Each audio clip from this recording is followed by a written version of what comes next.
Class 10। आज हम इस क्लास में सर्कल चैप्टर में एक्सरसाइज जो सेकंड एक्सरसाइज है हमारा, उसमें क्वेश्चन नंबर 4 से स्टार्ट करेंगे। क्वेश्चन नंबर 3 तक क्लास में सॉल्व हो चुका है। अब इस क्लास में क्वेश्चन नंबर 4 से स्टार्ट करने जा रहे हैं, तो ध्यान से देखिएगा कि क्वेश्चन नंबर 4 पहले हम पढ़ें। तो एक्सरसाइज 10.2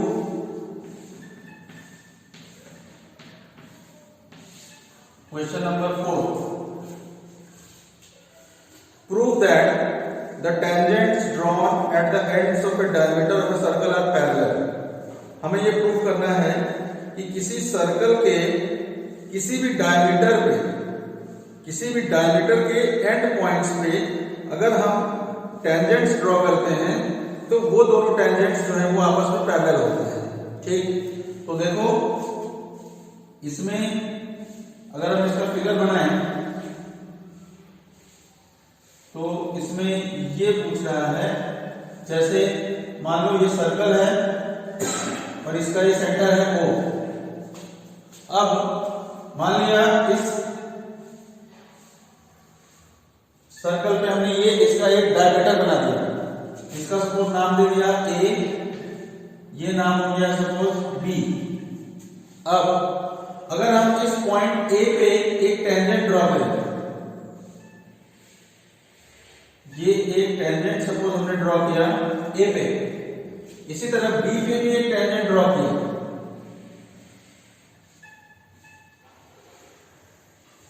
ठीक, तो ये सपोज इस टेंजेंट का नाम है PQ और इस टेंजेंट का नाम है RS। तो हमें ये प्रूफ करना है कि PQ is parallel to RS। ठीक, PQ is parallel to RS। तो सबसे पहले हम इसमें गिवन लिखेंगे।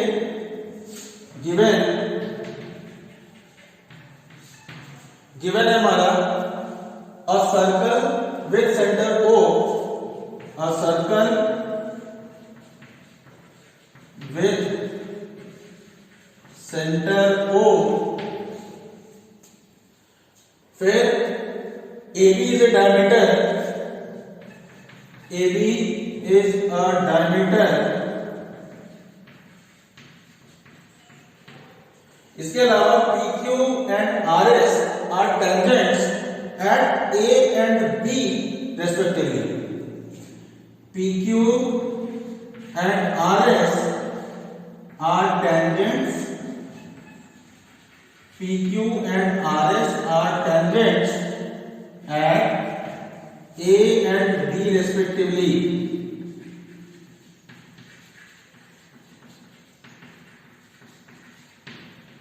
ठीक है, अब इसके बाद हमें प्रूफ क्या करना है? टू प्रूव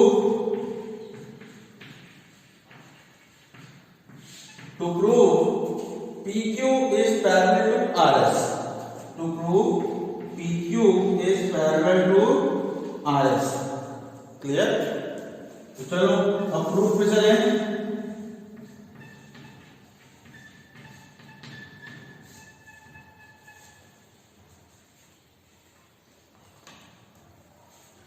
देखो इसमें पहले इसको बता दें कि क्या करना है इसमें। तो देखो O सेंटर है हमारा, तो OA जो होगा वो हमारा रेडियस होगा। ठीक है, और ये जो PQ टेंजेंट है, A जो है वो हमारा पॉइंट ऑफ कांटेक्ट है। तो ये रेडियस और टेंजेंट के बीच में जो 90 डिग्री होता है, ये हमने थ्योरम 10.1 में देखा था।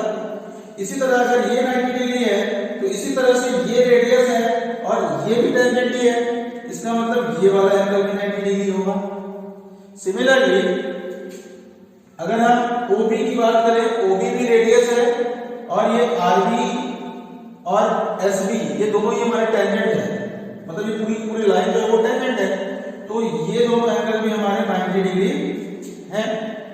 ठीक है, अब अगर हम ध्यान दें कि PQ और RS दो लाइंस हैं और ये जो AB है इसको अगर हम एक ट्रांसवर्सल मान लें, ठीक है, कुछ इस तरीके का फिगर है कि PQ RS है, ये P है, Q है, ये आर है और ये एस है, और ए बी ये हमारा ट्रांसवर्सल हो गया। तो ये जो एंगल्स बने हुए हैं 90 डिग्री के, तो ये तो हमारे ऑल्टरनेट इंटीरियर एंगल्स हुए, और ऑल्टरनेट इंटीरियर एंगल्स देखो दोनों 90 डिग्री हैं, यानी कि दोनों इक्वल हैं। तो किसी भी दो लाइंस में अगर उस दोनों लाइन को ट्रांसवर्सल कट कर रही है और 90 डिग्री एंगल है, यानी कि मेरा मतलब है कि दोनों एंगल्स इक्वल हैं, ऑल्टरनेट इंटीरियर एंगल्स, तो इसका मतलब क्या होता है कि दोनों जो लाइंस होंगे वो आपस में क्या होंगे, पैरेलल होंगे। तो बस हमें इस क्वेश्चन में बस इतना ही लिखना है, बहुत ही छोटा क्वेश्चन है, ये इजी क्वेश्चन है। तो इसका प्रूफ में हम क्या लिखेंगे कि for PQ and RS, for PQ and RS, AB acts as transversal, AB acts as transversal, ठीक है। therefore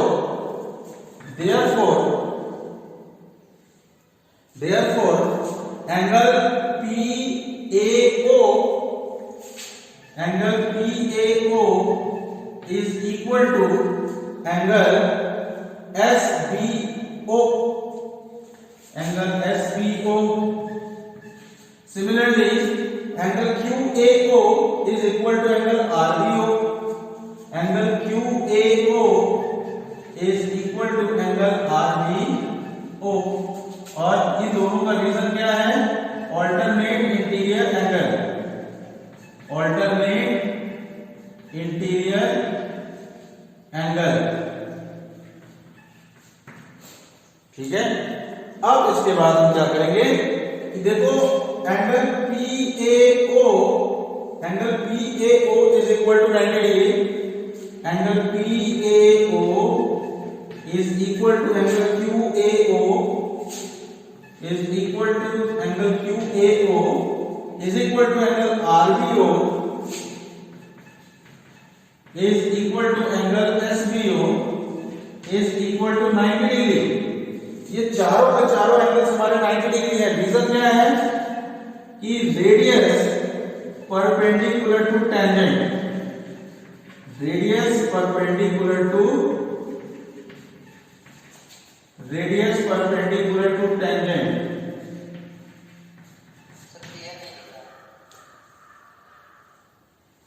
देखो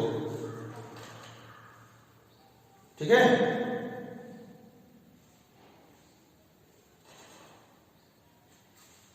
radius perpendicular to tangent.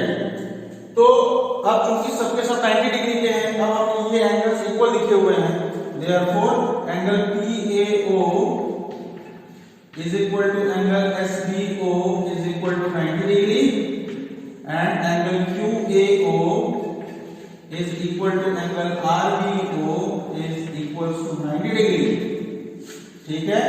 therefore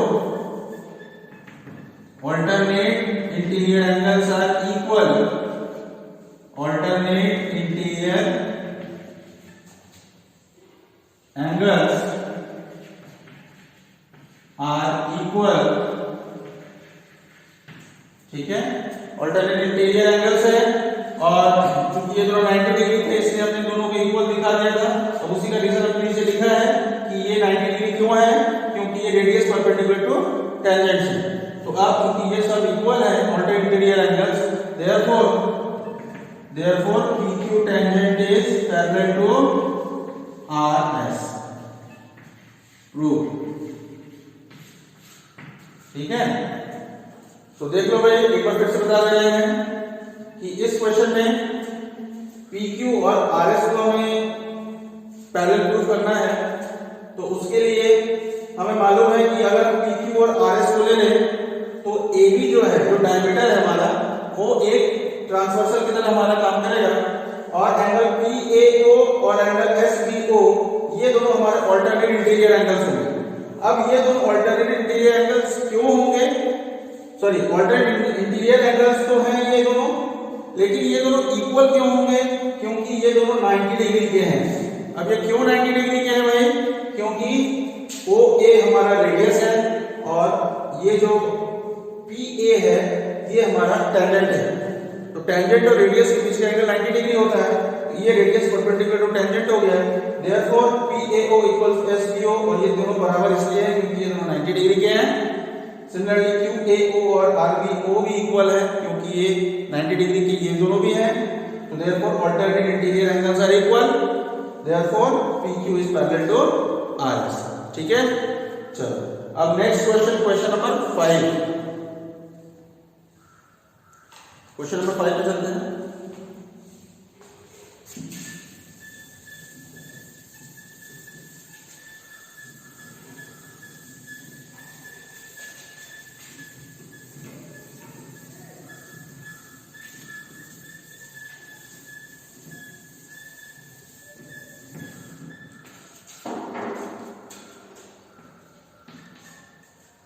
Question number 5.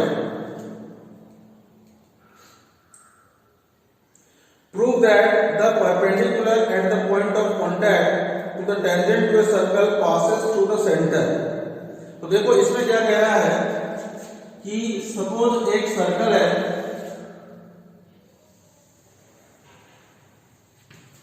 और O passes through the center। तो मान लिया कि ये इसका सेंटर O हो गया और एक कोई पॉइंट है मान लो P, उस पॉइंट पे हम एक टेंजेंट ड्रॉ करते हैं। मान लो ये हमारा टेंजेंट हो गया। अब कह रहा है कि अगर हम इस पॉइंट से यानी कि पॉइंट ऑफ कांटेक्ट पर अगर हम एक परपेंडिकुलर ड्रॉ करें तो वो परपेंडिकुलर इस सेंटर से ही होके पास होगा। ठीक है, यानी कि O से ही होके पास होगा। तो अब देखो इसमें कॉन्ट्राडिक्शन लेके चल रहा है कि मान लेंगे कि ये जो इसमें अगर हम परपेंडिकुलर ड्रॉ करें तो वो सेंटर से होके नहीं पास करता है। ठीक, और उसके बाद हम इस चीज को गलत प्रूफ करेंगे तो फिर हमारा ये प्रूफ होगा कि ये सेंटर से ही होके पास होगा। ठीक है, तो सबसे पहले हम गिवन लेते हैं। गिवन है हमें एक circle, a circle with centre O। ठीक है, a tangent suppose AB, a tangent AB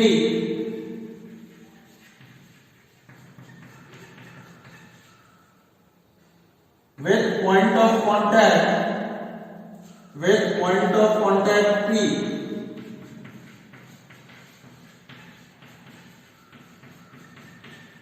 ठीक है, अब इसके बाद हमें प्रूफ क्या करना है? टू प्रूव कि जो परपेंडिकुलर है वो सेंटर से होकर पास होता है। इसका मतलब perpendicular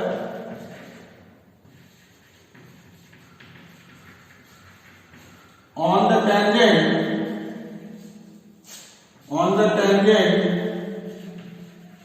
through the point of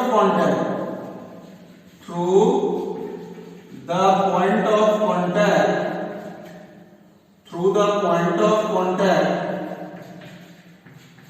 passes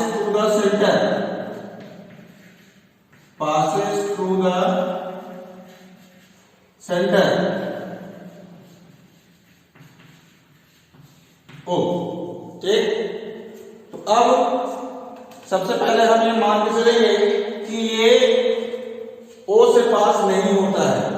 तो अगर ये O से पास नहीं होता है इसका मतलब हम मान के चल रहे हैं कि कोई एक पॉइंट है O डैश, उस पॉइंट से ये पास होता है। यानी कि अगर हम यहां से इसको ड्रॉ करें तो ये हमारा परपेंडिकुलर है इस क्वेश्चन के जो हमने माना है उसके हिसाब से। तो हम सबसे पहले इसमें लिखेंगे प्रूफ में लेट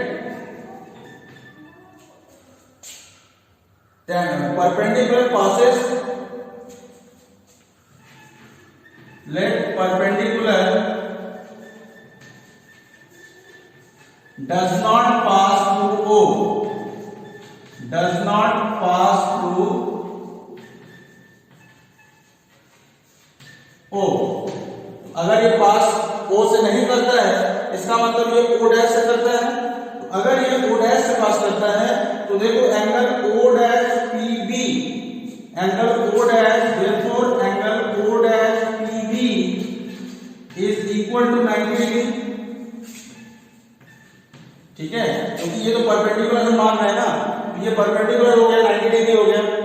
लेकिन अगर हम इस O को यानी कि सेंटर को अगर हम P से मिलाएं तो ये तो हमारा क्या होगा, OP रेडियस होगा, क्योंकि O हमारा सेंटर ये फिक्स है।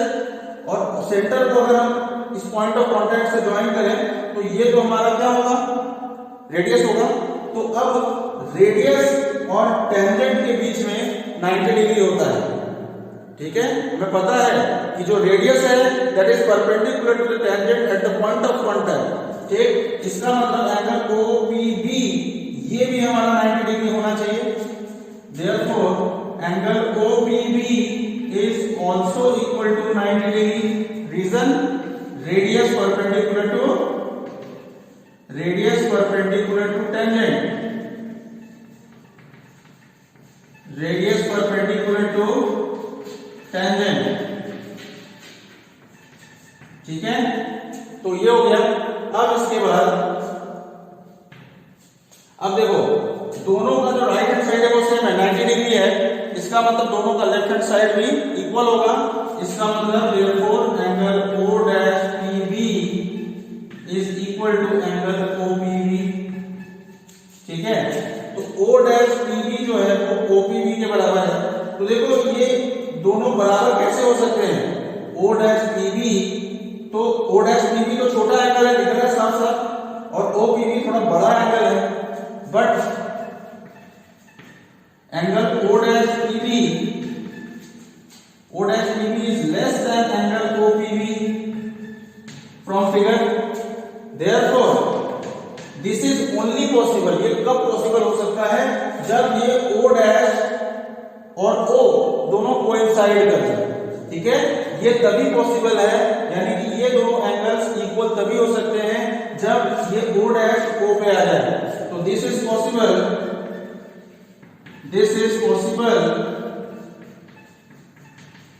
only when O and O dash coincides, O and O dash coincides। ठीक है, और जब O और O dash coincide हो जाएगा, इसका मतलब O ही हमारा यानी कि जो सेंटर है वही हमारा O dash भी है। इसका मतलब ये जो परपेंडिकुलर है वो O डैश से पास हो रहा है, इसका मतलब वो O से ही पास हो रहा है, क्योंकि O और O डैश एक ही चीज है, एक ही पॉइंट है। Therefore perpendicular passes through the center of the circle. Therefore perpendicular passes through the center of the circle.